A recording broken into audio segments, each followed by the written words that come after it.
The evolution of iDrive means the nightlife better be fresh, fierce, and hotter than ever. The developers of this first club claim it's going to be one of the most popular nightclubs in the entire country. Now we're talking about Mangoes, which is not just a live music club, but a non-stop series of shows never before seen or heard in Central Florida.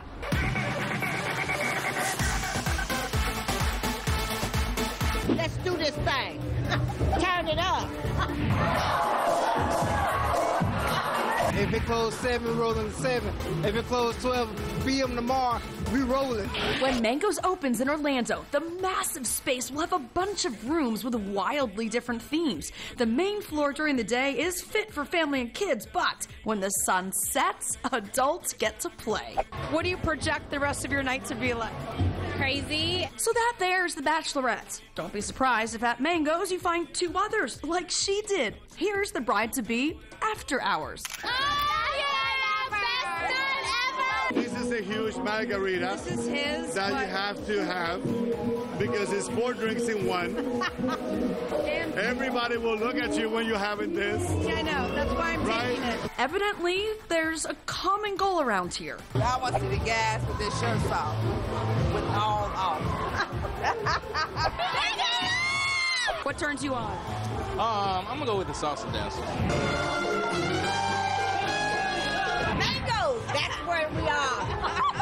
I think you can believe it. This used to be an apartment building, right? So from the Buddha room to the Mojito room, ours, if you can imagine, is going to be about 4 times the size. So we're here in Miami Beach. Mangoes is shooting for a Labor Day soft opening. Now, there are some other big openings still ahead for iDrive, of course. So Scott, the skyline, it's not going to stay stagnant for long. Allison, the Orlando Eye is the newest beacon on the iDrive skyline, yet even taller attractions will continue the race for the sky. With a preview of what to expect in the years to come, I travel to Las Vegas, where one developer is bringing the best of the West home to Florida. This abandoned lot is Joshua Wallach's Field of Dreams. It still has sort of the go-kart track, and this was the arcade back in the day. The Miami-based developer relocated to Central Florida for this.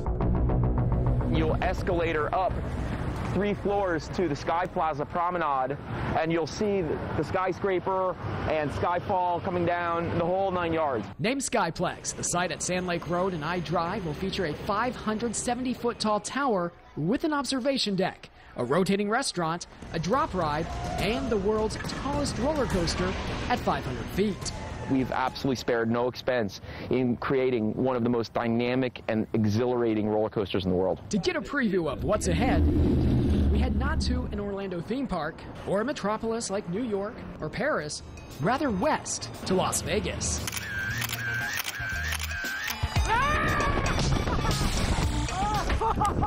At 1,149 feet tall, the Stratosphere Tower is the United States' tallest freestanding observation tower. Okay, it's nice. It's nice. Complete with thrill rides. Now I have a butterflies in my stomach.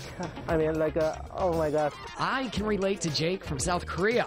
Needing nerves of steel is essential, according to ride engineering manager Jeff Gonzalez. It plays off your fear of heights. Yeah, it adds to it. All around Las Vegas, you see this thing in the air, and you see people spinning off it. Wallach says his drop ride, named Skyfall, will keep 16 riders at a time on the edge of their seats. You're going to get up to 460 feet, and it's just going to stop, and it's going to hold you there and build anticipation, and then it's just a free fall, 90 miles an hour back down. Skyfall is based on Zumanjaro Drop of Doom that opened last summer at Six Flags Great Adventure. Skyplex will offer an observation platform just like this one at the Stratosphere, where visitors gaze at the horizon and snap photos. There's a rail up there, so you're not having to get real close to the edge, and you can kind of feel safer. Hungry for more? Wallach says he can fix that in Orlando. It has a rotating dining room, and we're looking to do a really high-end, hot concept up there. The Stratosphere's rotating top-of-the-world restaurant makes a complete revolution every 70 minutes. It's a great atmosphere. And what about that polar coaster? From the Stratosphere, we make the drive to the famed Circus Casino.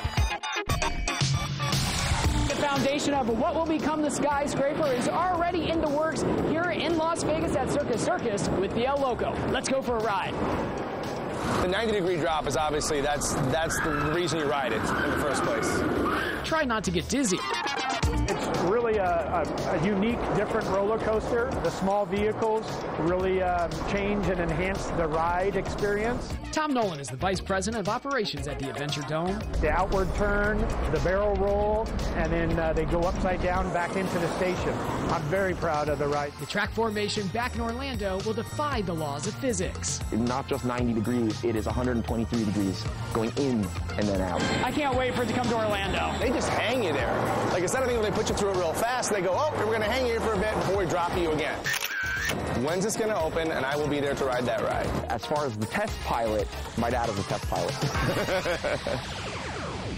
Joshua Wallach hopes to break ground on the Skyplex by the end of the year.